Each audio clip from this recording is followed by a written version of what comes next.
Wah, kok nggak masuk sama sekali malahan. Waduh, bahaya ini kayak gini guys ya, bahaya loh. Masa kualitas pendidikan kita lebih apa ya, menurun gitu loh. Lebih apa namanya? Lebih turun atau bagaimana ya ceritanya itu? Maksudnya ya masa nggak masuk sih gitu.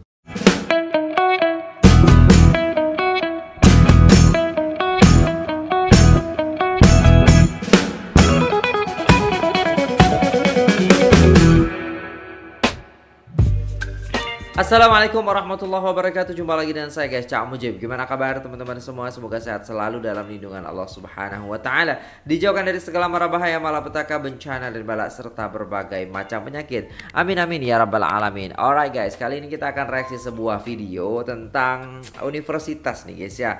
Universitas Indonesia, Malaysia, Singapura dan lain sebagainya. Tapi pokok pembahasannya di sini ternyata kita Indonesia itu sulit sekali untuk melawan Malaysia dalam segi universitas ini.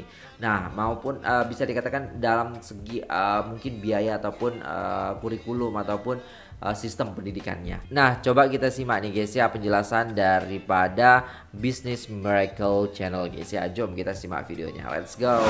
Unjuk rasa menolak kenaikan uang kuliah tunggal diwarnai kericuhan. Akibatnya terjadi aksi saling dorong antara mahasiswa dan petugas keamanan kampus. Bahkan seorang mahasiswi mengaku dibebani UKT 40 juta rupiah membuat ibunya yang orang tua tunggal terpaksa menjual mobil dan tanah. Wow. Kopas ya. Panitia Seleksi Nasional Penerima Mahasiswa Baru SNPMB 2024 mengumumkan sebanyak 159.029 siswa lolos dalam seleksi nasional berdasarkan prestasi atau SNBP 2024. Kemudian sebanyak 231.104 pendaftar dinyatakan lulus seleksi nasional berdasarkan tes atau SNBT 2024. Sebuah perguruan tinggi melaporkan sekitar 30% mahasiswa terpaksa DO, drop out, setiap tahunnya karena tidak mampu membayar biaya kuliah. Ini bukan sekedar angka, ya. Ini adalah mimpi-mimpi yang hancur, masa depan yang tergadai. Mahasiswa harus bekerja paruh waktu, mengorbankan waktu belajar mereka, atau lebih buruk lagi, mereka berhenti melanjutkan pendidikannya sama sekali karena tidak mampu membayar uang kuliah. Ya itu sih. Menurut Kompas, kenaikan biaya operasional kampus untuk pemeliharaan gedung, pengadaan alat laboratorium, dan gaji dosen telah mengerek UKT ke level yang sangat mahal, yang tidak terjangkau untuk standar pendapatan normal warga negara Indonesia. Laporan CNN Indonesia mengungkapkan bahwa universitas-universitas berusaha memperbaiki kualitas pendidikan dengan memperbarui kurikulum dan memperluas kerjasama internasional, dan hal ini tentu membutuhkan dana yang besar. Namun apakah kenaikan ini sebanding dengan kualitas pendidikan yang diterima oleh mahasiswa? Data dari Kementerian Pendidikan dan Kebudayaan menunjukkan bahwa pada tahun 2023 sekitar 40% lulusan SMA di Indonesia tidak melanjutkan ke perguruan tinggi karena alasan finansial. Efek jangka panjangnya, sumber daya manusia Indonesia terancam menurun kualitasnya karena generasi muda yang potensial tidak mendapatkan kesempatan untuk mengembangkan diri melalui pendidikan tinggi. Bahkan angka pengangguran Gen Z juga terus-menerus meningkat. Sayangnya dari lembaga rating perguruan tinggi paling terkenal di dunia, tidak ada satupun universitas di Indonesia yang masuk top 100 atau top 100 ranking QS World di dunia tahun 2024-2025. Wah, kok nggak masuk sama sekali malahan. Waduh, bahaya ini kayak gini guys ya, bahaya loh. Masa kualitas pendidikan kita lebih apa ya, menurun gitu loh. Lebih apa namanya? Lebih turun atau bagaimana ya ceritanya itu? Maksudnya ya masa nggak masuk sih gitu. UI sebagai universitas terbaik di Indonesia menduduki peringkat 206 dengan skor 45,7 dari total maksimum skor 100. Bandingkan dengan tetangga kita di Malaysia ya. University Malaya berada di peringkat 60 dunia dengan skor 71,2. Pertanyaannya, apa sajakah masalah kualitas pendidikan tinggi di Indonesia? Apakah mahalnya UKT ini sebanding dengan kualitas pendidikan dan bagaimana transparansi penentuan UKT? Kita kupas dalam Kupi Panas FS. Kita ngupi dulu. Jangan lupa untuk like, komen, dan subscribe. Tonton sampai habis untuk masa depan Anda dan keluarga Anda. Wow, mantap, mantap, mantap. Ngopi dulu Bang, ngopi. Apa saja masalah kualitas pendidikan tinggi di Indonesia? Masalah kualitas pendidikan tinggi harus serius disikapi oleh Kemendikbudristek. Kualitas mencerminkan keunggulan akademik, fasilitas, serta dampak sosial dan ekonomi yang dihasilkan dari kampus. Beberapa indikator kualitas universitas terbaik dari QS World, Time Higher Education, dan Academic Ranking of World University atau ARWU. Di antaranya yang pertama adalah reputasi akademik. Penilaian oleh akademisi lain mengenai kualitas pengajaran dan penelitian di universitas tersebut. Kedua adalah kualitas penelitian, jumlah dan kualitas publikasi ilmiah, sitasi, dan juga kontribusi terhadap kemajuan ilmu pengetahuan.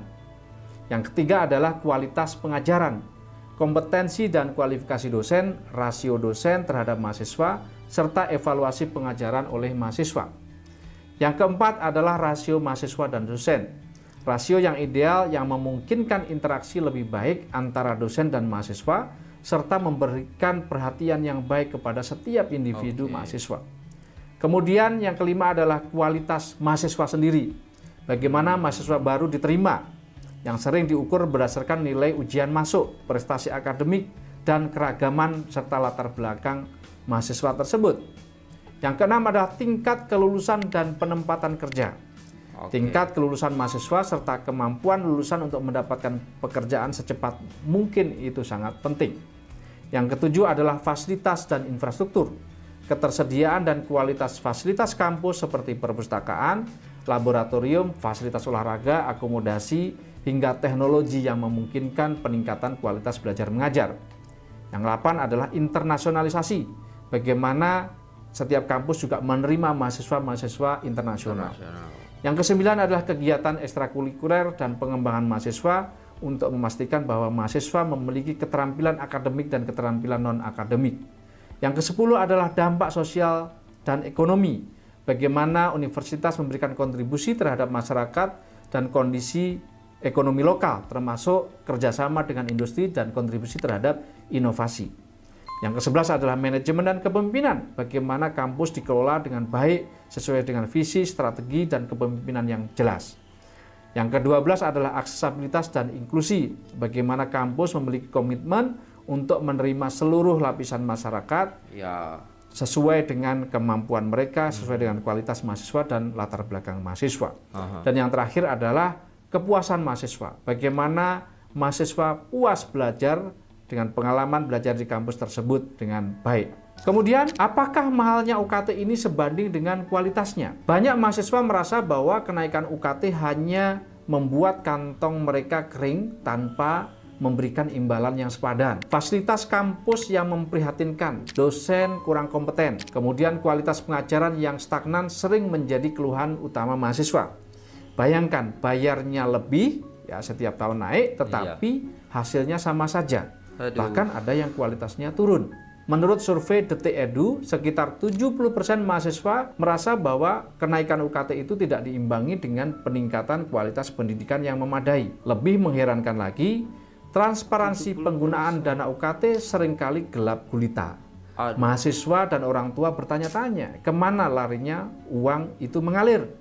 Apakah untuk memperbaiki fisik kampus, ataukah ada yang diselewengkan? Keterbukaan dalam hal transparansi dana publik ini wajib dilakukan oleh lembaga-lembaga negara sebagaimana yang telah tertuang dalam Peraturan Pemerintah Nomor 61 Tahun 2010 tentang keterbukaan informasi publik. Tentu saja yang bikin kita ngiri, banyak kampus di luar negeri yang kualitasnya jauh lebih baik dibandingkan dengan kampus di Indonesia, tapi biayanya tidak semahal itu.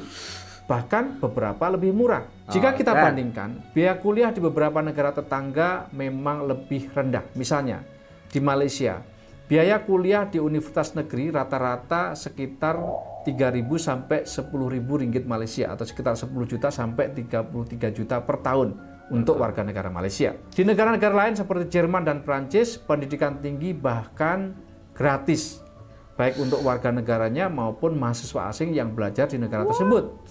Tentu saja bagi warga negara tersebut hal ini sangat memanjakan mereka. Biaya hidup di Jerman, kalau Anda mau kuliah di Jerman, rata-rata sekitar 13 juta per bulan. Jerman tidak memungut biaya kuliah di sebagian besar universitas negerinya. Hanya ada biaya administrasi sekitar 2,8 sampai 4,8 juta per semester, sangat terjangkau. Ini berlaku untuk pelajar bagi warga negara Jerman maupun pelajar internasional yang kuliah di Jerman.